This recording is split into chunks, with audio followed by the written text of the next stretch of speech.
Capítulo 8. A invasão ocidental. A desordem moderna, já o dissemos, nasceu no Ocidente e até estes últimos anos tinha permanecido estritamente aí localizada. Mas agora produz um facto cuja gravidade não deve ser dissimulada. É que essa desordem se estende por toda a parte e parece atingir mesmo o Oriente.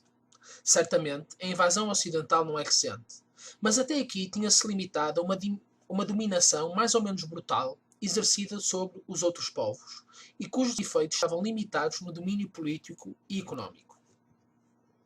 Apesar de todos os esforços de uma propaganda que se refez de múltiplas formas, o espírito oriental era impenetrável a todos os desvios e as antigas civilizações tradicionais subsistiam intactas. Hoje, pelo contrário, há orientais que estão mais ou menos completamente ocidentalizados, que abandonaram a sua tradição para adotar todas as aberrações do espírito moderno. E esses elementos desviados, graças ao ensino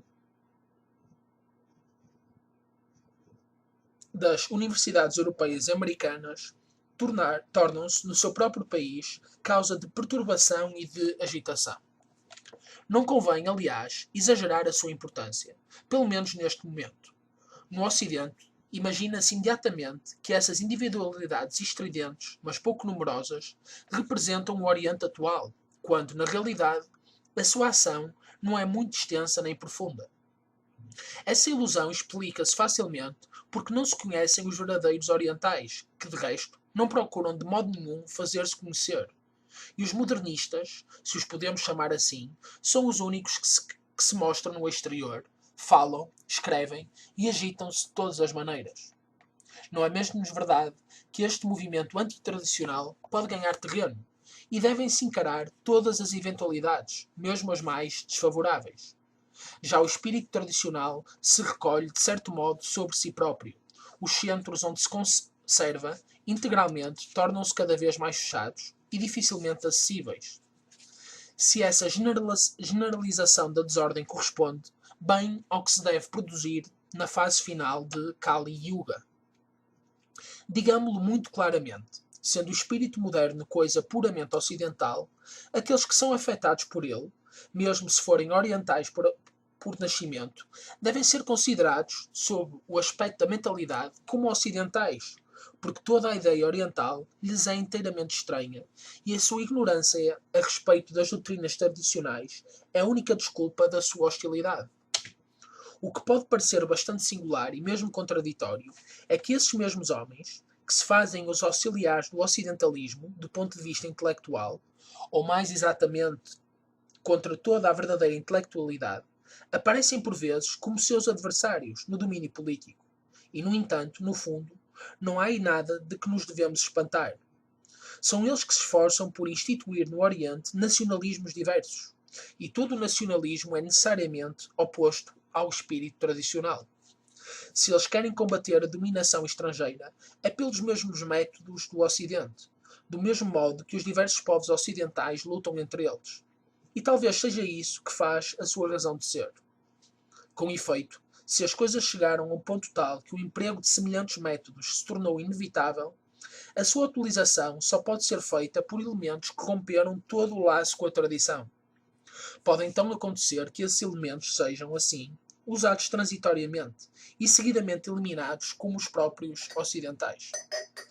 Será, aliás, bastante lógico que as ideias que estes espalharam se voltem contra eles, porque elas só podem ser fatores de divisão e de ruína. É por aí que a civilização moderna perecerá de uma maneira ou de outra. Pouco importa que seja pelo efeito das desavenças entre os ocidentais, desavenças entre nações ou entre classes sociais, ou, como alguns pretendem, pelos ataques dos orientais ocidentalizados, ou ainda na sequência de um cataclismo provocado pelos progressos da ciência. Em todos os casos, o mundo ocidental só corre perigos pelos seus próprios erros e pelo que sai de si próprio. A única questão que se põe é esta. O Oriente não terá que sofrer, por causa do espírito moderno, senão uma crise passageira e superficial, ou será o Ocidente que irá arrastar na sua queda a humanidade inteira. Seria difícil obter atualmente uma resposta baseada em verificações indubitáveis.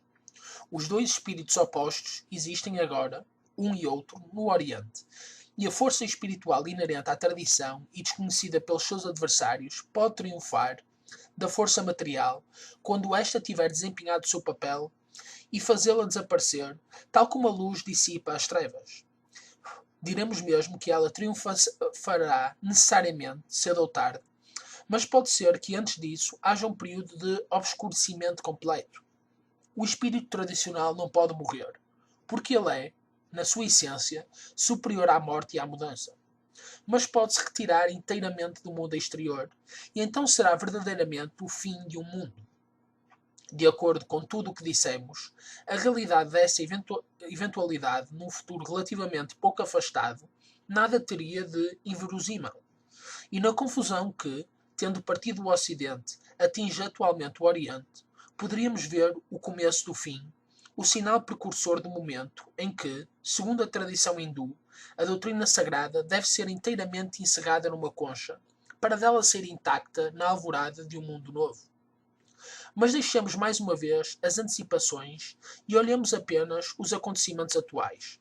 O que é incontestável é que o Ocidente invade tudo.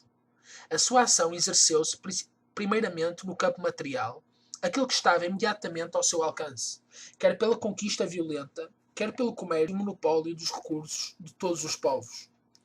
Mas agora as coisas vão ainda mais longe. Os ocidentais, sempre animados por essa necessidade de proselitismo que lhes é tão particular, chegaram a fazer penetrar, entre os outros, numa certa medida, o seu espírito antitradicional e materialista.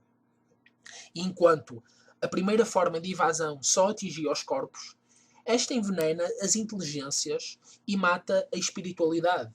Uma, aliás, preparou a outra e tornou-a possível, de tal modo que só definitivamente pela força brutal é que o Ocidente conseguiu impor-se por toda a parte, e não podia ser de outra forma, porque é nisso que reside a única superioridade real da sua civilização, tão inferior segundo qualquer outro ponto de vista. A invasão ocidental é a invasão do materialismo sob todas as suas formas, e não pode ser senão isso. Todos os disfarces mais ou menos hipócritas, todos os pretextos moralistas, todas as declamações humanitárias, todas as habilidades de uma propaganda que sabe, na altura, tornar-se insinuante para melhor alcançar o seu objetivo de destruição, nada podem contra essa verdade, que não poderia ser contestada senão por ingênuos ou por aqueles que têm qualquer interesse nessa obra verdadeiramente satânica no sentido mais rigoroso da palavra. Coisa extraordinária, este momento em que o Ocidente invade tudo é aquele que alguns escolhem para denunciar como um perigo que os enche de pavor, uma pretensa penetração de ideias orientais neste mesmo Ocidente. O que será ainda esta nova aberração? Apesar do nosso desejo de fazermos apenas considerações de ordem geral, não nos podemos dispensar de dizer aqui pelo menos algumas palavras a respeito de uma defesa do Ocidente, publicada recentemente pelo Sr. Henri Massy, e que é uma das manifestações mais características deste estado de espírito. Este livro está cheio de confusões e mesmo de contradições, e mostra, uma vez mais, como a maior parte daqueles que queriam reagir contra a desordem moderna são pouco capazes de o fazer de uma maneira verdadeiramente eficaz, porque não sabem, mesmo muito bem, o que têm de combater. O autor, por vezes, defende-se de ter querido atacar o verdadeiro Oriente. E se ele tivesse efetivamente uma crítica das fantasias pseudo-orientais, quer dizer, dessas teorias puramente ocidentais que se espalham com etiquetas enganadoras e que são apenas um dos numerosos produtos do desequilíbrio atual, não poderíamos fazer outra coisa que não fosse aprová-lo inteiramente. Tanto mais que nós próprios assinalamos, antes dele, o perigo real desses tipos de coisas, assim como a sua inutilidade do ponto de vista intelectual. Mas, infelizmente, logo a seguir, ele sente necessidade de atribuir ao Oriente concepções que não valem mais do que essas. Para o fazer, apoia-se em citações pedidas de empréstimo a alguns orientalistas, mais ou menos oficiais, e em que as doutrinas orientais são, tal como acontece vulgarmente, deformadas até à caricatura. Que diria ele se alguém utilizasse o mesmo processo a respeito do cristianismo e pretendesse julgá-lo segundo os trabalhos dos hipercríticos universitários? É exatamente o que ele faz em relação às doutrinas da Índia e da China, com a circunstância agravante de que os ocidentais, cujo testemunho ele invoca, não possuem o menor conhecimento direto dessas doutrinas, enquanto aqueles dos seus colegas que se ocupam do cristianismo devem, pelo menos, conhecê-lo numa certa medida, mesmo se a hostilidade contra tudo o que é religioso os impede de o compreender verdadeiramente. Aliás, devemos dizer nesta altura que tivemos por vezes alguma dificuldade em fazer admitir pelos orientais que as exposições deste ou daquele orientalista procediam de uma incompreensão pura e simples, e não de um preconceito consciente e voluntário, de tal modo que se sente nelas essa mesma hostilidade que é inerente ao espírito antitradicional. E nós perguntaríamos de bom grado ao Sr. Massey se ele se julga muito hábil ao atacar a tradição nos outros quando se quer restaurá-la no seu próprio país. Falamos de habilidade, porque, no fundo, toda a discussão é levada para o campo político. Para nós, que nos colocamos num outro ponto de vista, o da intelectualidade pura, a única questão que se põe é uma questão de verdade. Mas este ponto de vista é, sem dúvida, demasiado elevado e sereno para que os polemistas possam encontrar nele satisfação, e duvidamos mesmo que, enquanto polemistas, o cuidado com a verdade possa ocupar grande lugar nas suas preocupações. O Sr. Massey refere-se ao que chama propagandistas orientais, expressão que encerra em si própria uma contradição, porque o espírito de propaganda, já o dissemos muitas vezes, é coisa toda ela ocidental. E só isso indica já claramente que existe aí algum equívoco. De facto, entre os propagandistas visados, podemos distinguir dois grupos, de que o primeiro é constituído por puros ocidentais. Seria verdadeiramente cômico se não fosse o sinal da mais deplorável ignorância das coisas do Oriente ver que se faz figurar alemães e russos entre os representantes do espírito oriental. O autor faz a respeito deles observações, algumas que são muito justas, mas por que é que não os mostra como eles são realmente? A este primeiro grupo acrescentaremos ainda os teosofistas anglo-saxónicos e todos os inventores de outras seitas do mesmo género, cuja terminologia oriental é apenas uma máscara destinada a impor-se aos ingênuos e aos mal informados, e que não encobre senão ideias tão estranhas ao Oriente como caras ao Ocidente moderno. Esses são, aliás, mais perigosos do que os simples filósofos, em virtude das suas pretensões a um esoterismo que eles não possuem, mas que simulam fraudulentamente para atrair os espíritos que procuram outra coisa diferente das especulações profanas e que, no meio do caos presente, não sabem onde se dirigir. Espantamo-nos um pouco que o Sr. Massey não diga quase nada a esse respeito. Quanto ao segundo grupo, encontramos aí alguns desses orientais ocidentalizados de que falávamos há pouco e que, tão ignorantes como os anteriores acerca das verdadeiras ideias orientais, seriam incapazes de as difundir no Ocidente, supondo que tivessem essa intenção.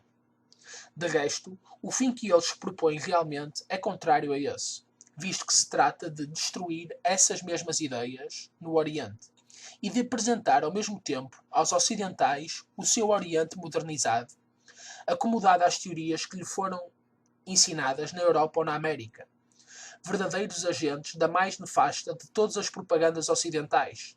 A que ataca diretamente a inteligência, é para o Oriente que eles constituem um perigo e não para o Ocidente, de que eles não são senão o reflexo. Quanto aos verdadeiros orientais, o Sr. Massey não menciona um único, e teria bastante dificuldade em fazê-lo, porque certamente não conhece nenhum.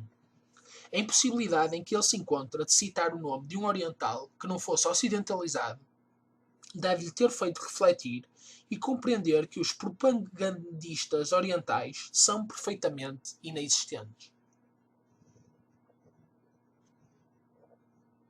Aliás, embora isso nos obrigue a falar de nós, o que está pouco nos nossos hábitos, devemos declarar formalmente o seguinte: que saibamos, não há ninguém que tenha exposto no Ocidente ideias orientais autênticas, salvo nós próprios. E fizemos-lo sempre exatamente como o teria feito qualquer oriental que se encontrasse aí levado pelas circunstâncias, ou seja, sem a menor intenção de propaganda ou de vulgarização, e unicamente para aqueles que são capazes de compreender as doutrinas tais como elas são, sem que haja lugar para as desnaturar sob pretexto de as colocar ao seu alcance. E acrescentaremos que, apesar da decadência da intelectualidade ocidental, aqueles que compreendem são ainda menos raros dos que poderíamos supor, embora continuem, evidentemente, a ser uma minoria. Uma tal empresa não é certamente do género daquelas que o Sr. Massey imagina. Não ousamos dizer para as necessidades da sua causa, embora o caráter político do seu livro possa autorizar uma tal expressão. Digamos, para sermos tão benévolos quanto possível, que ele as imagina porque o seu espírito está perturbado pelo medo, que faz nascer nele o pressentimento de uma ruína mais ou menos próxima da civilização ocidental. E lamentamos que ele não tenha sabido ver claramente onde se encontram as verdadeiras causas suscetíveis de conduzir a essa ruína, embora lhe aconteça, por vezes, dar provas de uma justa severidade em relação a certos aspectos do mundo moderno. É assim, é isso mesmo que faz a contínua indecisão da sua tese. Por um lado, não sabe exatamente quais são os adversários que deveria combater, e por outro lado, o seu tradicionalismo deixou ignorante de tudo constitui a própria essência da tradição, que ele visivelmente confunde com uma espécie de conservantismo político-religioso da ordem mais exterior. Dizemos que o espírito do Sr. Massey está perturbado pelo medo. A melhor prova disso está talvez na atitude extraordinária e mesmo inconcebível que ele atribui aos seus pretensos propagandistas orientais. Estes estariam animados de uma raiva feroz em relação ao Ocidente, e seria para o prejudicar que eles se esforçariam em lhes comunicar as suas próprias doutrinas, ou seja, em lhe doar o que eles têm de mais precioso, o que constitui, de certo modo, a própria substância do seu espírito. Perante tudo o que há de contraditório numa tal hipótese, não nos podemos impedir de sentir uma verdadeira estupefação. Toda a tese penosamente construída se abate instantaneamente e parece que o seu autor nem sequer se apercebeu disso, porque não queremos supor que tenha estado consciente de uma tal inverosimilhança e que tenha simplesmente contado com a pouca clarividência dos seus leitores para lhe fazer aceitar. Não há necessidade de refletir nela muito longamente, sem muito profundamente, para se dar conta de que, se há pessoas que odeiam tanto o Ocidente, a primeira coisa que devem fazer é guardar invejosamente as suas doutrinas para eles, e todos os seus esforços devem ser feitos no sentido de lhes proibir o acesso por parte dos ocidentais. Trata-se, aliás, de uma censura que por vezes se tem dirigido aos ocidentais com maior aparência de razão. No entanto, a verdade é bem diferente. Os representantes autênticos das doutrinas tradicionais não sentem ódio por ninguém, e a sua reserva só tem uma causa. É que eles julgam perfeitamente inútil expor certas verdades àqueles que são incapazes de as compreender, mas nunca se recusaram a revelá-las àqueles, qualquer que seja a sua origem, que possuem as qualificações requeridas. Será erro seu se entre estes últimos existem muito poucos ocidentais? E por outro lado, se as massas orientais acabam por ser verdadeiramente hostis aos ocidentais, depois de os terem por muito tempo olhado com indiferença, quem é o responsável? Será essa elite que, toda dada à contemplação intelectual, se mantém resolutamente à margem da agitação exterior? Ou não serão antes os próprios ocidentais que têm feito tudo o que era preciso para tornar a sua presença odiosa e intolerável? Basta que a questão seja assim posta, como ela ou deve ser, para que qualquer pessoa se sinta capaz de lhe responder imediatamente. E admitindo que os orientais que têm dado, até aqui, provas de uma inacreditável paciência, queiram finalmente ser os senhores na sua própria terra, quem poderia, então, pensar sinceramente em censurá-los? É verdade que, quando certas paixões se intrometem, as mesmas coisas podem, segundo as circunstâncias, ser apreciadas de maneiras muito diversas, ou mesmo totalmente contrárias. Assim, quando a resistência a uma invasão estrangeira é feita por um povo ocidental, chama-se patriotismo e é digna de todos os elogios. Quando é feita por um povo oriental, chama-se-lhe fanatismo ou xenofobia e não merece mais do que ódio ou desprezo.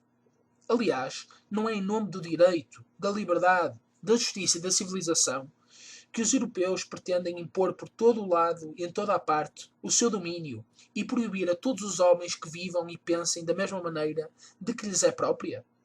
Deve-se concordar que o moralismo é realmente uma coisa admirável, a menos que se prefira simplesmente concluir, como nós, que, salvo exceções tanto mais honrosas, quanto são mais raras, no Ocidente não há mais do que dois tipos de pessoas, bastante pouco interessantes umas e outras. Os ingênuos, que se deixam levar por grandes palavras e que acreditam na sua missão civilizadora, inconscientes como estão da barbárie materialista em que estão mergulhados, e os hábeis, que exploram esse estado de espírito para a satisfação dos seus instintos de violência e de cupidez. Em todo o caso, o que há de certo nisto tudo é que os orientais não ameaçam ninguém e não pensam invadir o Ocidente de uma maneira ou de outra. De momento, têm bastante de fazer defendendo-se contra a opressão europeia, que ameaça atingir até no seu espírito. É pelo menos curioso ver os agressores colocar-se no lugar das vítimas. Este esclarecimento era necessário, porque há certas coisas que devem ser ditas. Mas teríamos de nos censurar se insistíssemos demasiado, segundo a tese dos defensores do Ocidente, demasiado frágil e inconsistente. De resto, se abandonamos por instantes a reserva que observamos habitualmente no que diz respeito às individualidades, para citar o Sr. Henri Massy, é sobretudo porque este representa, nestas circunstâncias, uma certa parte da mentalidade contemporânea que devemos ter em conta neste estudo acerca da situação do mundo moderno. Como é que este tradicionalismo, de ordem inferior, estreitamente ilimitado e incompreensivo, talvez mesmo bastante artificial, se poderia opor verdadeira e eficazmente a um espírito com o qual partilha tantos preconceitos? De uma ou outra parte, existe praticamente a mesma ignorância dos verdadeiros princípios, a mesma intenção de negar tudo o que ultrapassa um certo horizonte, a mesma inaptidão em compreender a existência de civilizações diferentes, a mesma superstição do classicismo greco-latino. Essa reação insuficiente só tem interesse para nós no sentido em que assimila uma certa insatisfação do estado atual entre alguns dos nossos contemporâneos. Dessa mesma insatisfação existem, aliás, outras manifestações que seriam suscetíveis de ir mais longe, se fossem bem dirigidas. Mas, de momento, tudo isso é muito caótico e é ainda muito difícil dizer o que daí se conseguirá desembaraçar. Todavia, algumas previsões a esse respeito não serão talvez inteiramente inúteis, e como elas se ligam estreitamente ao destino do mundo atual, poderão ao mesmo tempo servir de conclusões ao presente estudo, na medida em que é permitido retirar daí conclusões sem dar à ignorância profana ocasião de fazer ataques demasiado fáceis, desenvolvendo imprudentemente considerações que seria impossível justificar pelos meios vulgares. Não somos daqueles que pensam que tudo pode ser dito indiferentemente, pelo menos quando se sai do campo da pura doutrina, para chegar às aplicações. Há, então, certas reservas que se impõem e questões de oportunidade que se devem pôr inevitavelmente. Mas estas reservas legítimas e mesmo indispensáveis nada têm de comum com certos receios puéreis que não são senão o resultado de uma ignorância comparável à de um homem que, segundo a proverbial expressão hindu, toma a corda por uma serpente. Quer se queira, quer não, o que deve ser dito sê-lo-á à medida que as circunstâncias o exigirem. Nem os esforços interessados de uns, nem a hostilidade inconsciente de outros, poderão impedir que seja assim, não mais do que, por um lado, a impaciência daqueles que, arrastados pela pressa febril do mundo moderno, queiram saber tudo de repente, não poderá fazer com que certas coisas sejam conhecidas no exterior mais cedo do que convém. Mas estes últimos poderão, pelo menos, consolar-se, pensando que a marcha acelerada dos acontecimentos lhes dará, sem dúvida, bastante rápida satisfação. possam, então, não ter que lamentar de se terem preparado insuficientemente para receberem um conhecimento que eles próprios, muitas vezes, com mais entusiasmo do que, do que procuram com verdadeiro discernimento.